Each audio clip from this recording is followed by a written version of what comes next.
everyone and welcome back to the White Slate Padhai. And today here we are to continue on with the Padhai of the nutrition in plants part 2, that is heterotrophic mode of nutrition in the plants. In previous video we saw the autotrophic nutrition in plants and today we will discuss more about the heterotrophic mode of nutrition. I also told you in that video that hetero means to be dependent on others and trophic means the nourishment. So when we are dependent on, or the plants are dependent on other plants for their nourishment, for their nutrition, then it is being called as heterotrophic nutrition. It is having further subtypes. All the plants are not dependent on other plants in one way only. They are dependent on other plants in different methods. By different ways they are dependent on them. Some will just be partially dependent on some other plants. Some could be dependent only for the nitrogen because they need nitrogen from something else. Some could be dependent only for the food. Some could be dependent only for the shelter. So in this way all the plants have different dependency, and on the basis of this, that how much they are dependent on the other plant, we have classified the heterotrophic mode of nutrition in plants into 4 types. Okay, no need to worry much about it कि बहुत ज़्यादा hard होगा कुछ. It's very easy. You can easily learn it and you can easily memorize it whenever it would be required. So the first part is known as the parasitic nutrition. The first subtype of heterotrophic nutrition is called as the parasitic nutrition. So let me write it down here. Now what does this word parasite signifies to you? I think it would signify that something like a parasite, like the mosquitoes, like the these leases which are present there around us, around in our hairs, in somebody's hairs, not in everybody's. So similarly this parasitic nutrition is nothing but it is something like this only. As the mosquitoes are sucking in our blood, the leases are sucking in our blood. Similarly these plants which are called as the parasitic plants, they will suck out the food, the nutrients from the other plant.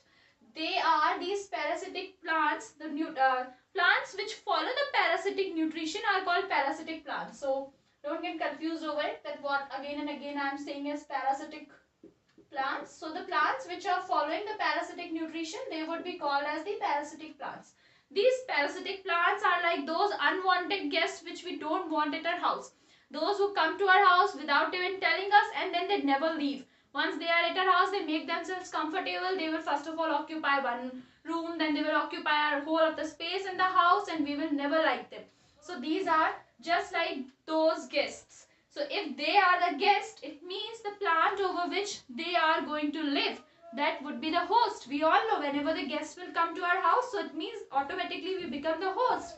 So here also, if a parasite or a parasitic plant is growing over one other plant, they will usually grow over the other plant, then that plant is known as the host plant and these parasitic plants will grow over them. Some examples of the parasitic plants are Cascata and Mistletoe. Cascata is a yellow thread-like plant and you must have heard in Hindi something known as Amar Bel. It is also a type of parasitic plant. It will just tangle, suppose if this is my tree, it will just tangle around the tree. It will suck in all the nutrient because it is the guest and our host have to provide everything to it. कोई guest आया है तो host को सब provide करना पड़ेगा and then there would be a time when this host will no longer be able to take on the guest demands and it will die off. So after that, if there would be some other plant nearby, then these parasitic plants will make them their host or else they will also die. So this was the first thing, the parasitic plants. So you can just learn them by thinking as unwanted guests. Okay, बस इससे ये keyword आपका हो जाएगा याद करने के लिए that the parasitic plants are the unwanted guests. You will always remember. Examples are Cascata and Mistletoe. You can also write down Amar Bel, that is also the correct one. Then second type is again very interesting and very fascinating, that is insectivorous plants.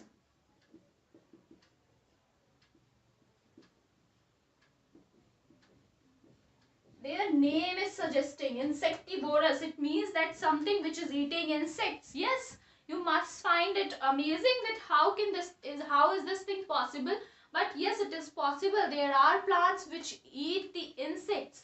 These plants are usually found in marshy lands, where the you must have heard about the swamps or things like that. So they are found usually in those marshy places where the swamps are there, जहाँ पे बहुत ज़्यादा कीचड़ होता है, जिसकी वजह से different type की gases जो है वो वहाँ से evolve हो रही होती हैं. So there is deficiency of nitrogen at these places.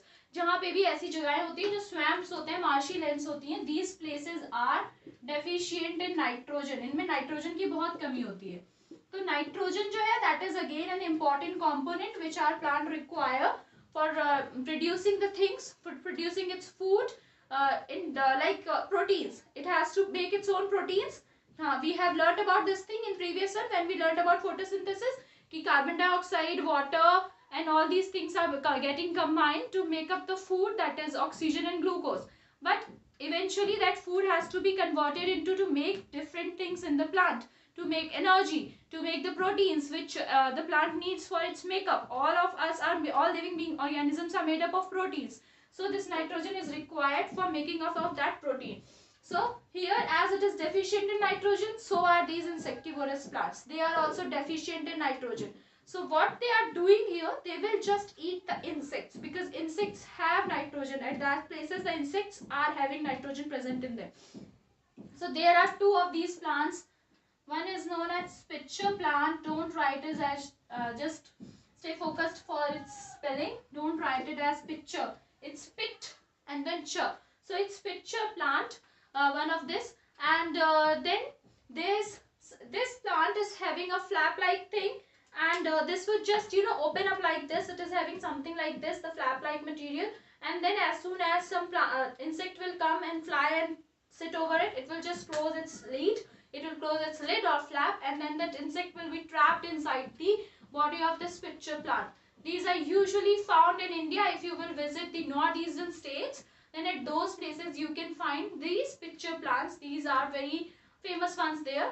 In abundance they are present there. So if any one of you is planning to visit there, then of course you can see them there. From there you can watch it in reality, that how they are getting many of the insects. They are eating insects, they are digesting them, and then from them they are getting the nitrogen.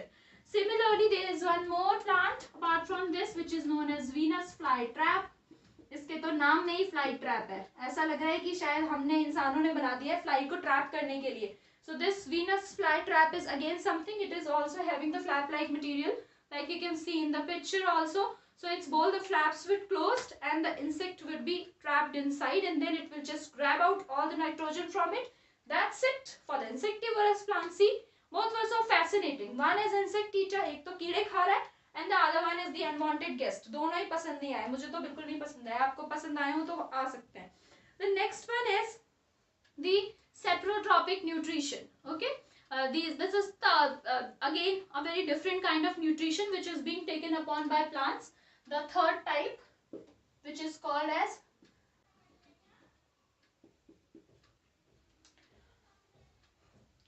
so this is saprotropic nutrition, and in saprotropic nutrition it is again a very interesting kind of nutrition. I think many of you must like mushrooms. You like them in your pizzas.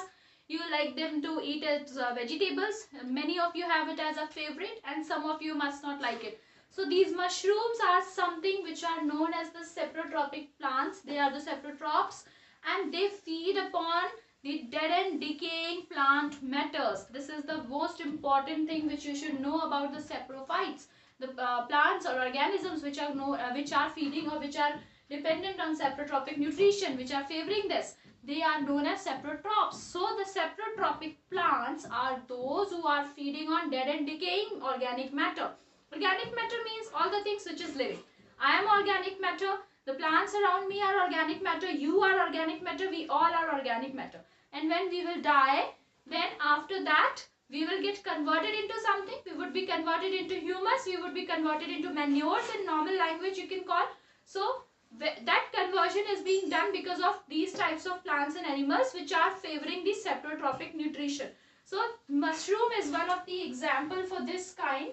It is feeding on the dead and decaying parts. जो मरे हुए parts हैं, लोगों के dead and decaying leaves जो हैं वो नीचे आके गिर गई trees की, now they are dead. So they will feed upon that. They are not troubling as such other plant. बस वो जो dead parts हैं उनके ऊपर ही feed करते हैं. So they will feed over them and then they will grow. So usually you must have seen that the mushrooms grow here in the bottom of at the bottom of a tree, because the tree's leaves are here. It is shedding leaves. So at this place they can feed upon the dead part and the mushrooms can grow here.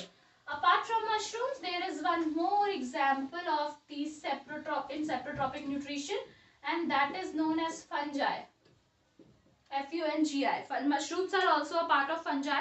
Fungi is a broad category जिसमें mushrooms आते हैं. Fungi are again one more type of plants which could be grown, which are present there, and they are also doing the same thing. The saprotropic nutrition, they are also doing the same thing.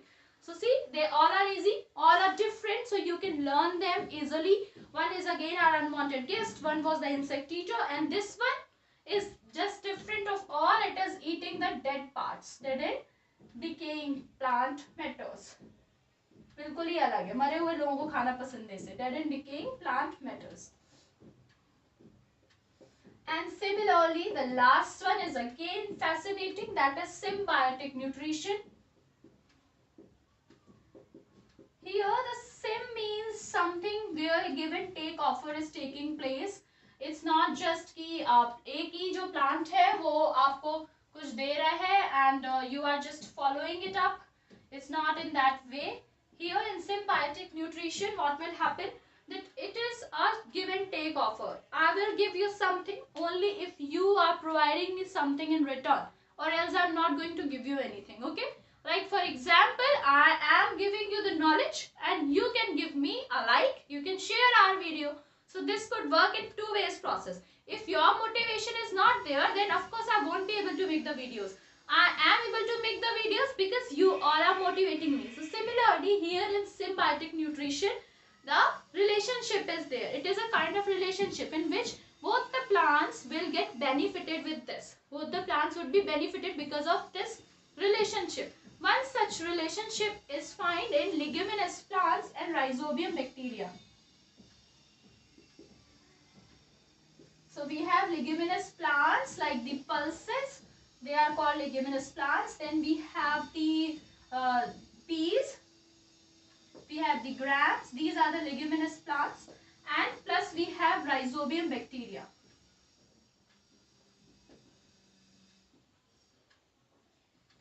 What happens exactly here?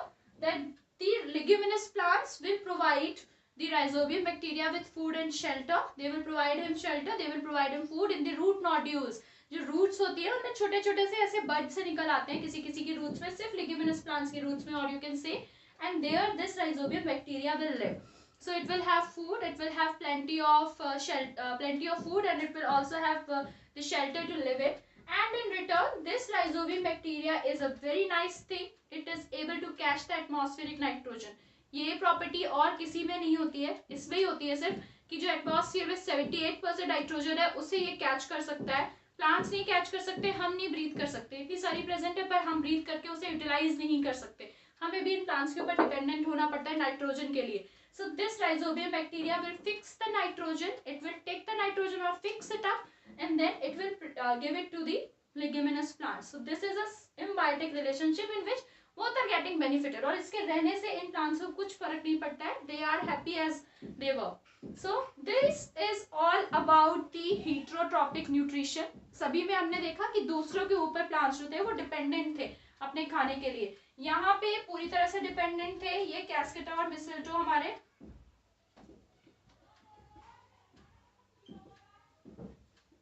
और on the other hand insectivorous में भी nitrogen के लिए थे, partial हो गए क्योंकि उन्हें सिर्फ नाइट्रोजन चाहिए थी, खाना ये अपना बना सकते हैं. Pitcher plant and Venus flytrap, these are again partially dependent on dead and decaying plant matters, and here it is a relationship in symbiotic nutrition. And that way we conclude up with our chapter, that is nutrition in plants, with both the type of nutritions, autotropic and heterotropic. In next video we would do some other things, some other interesting facts and figures of science.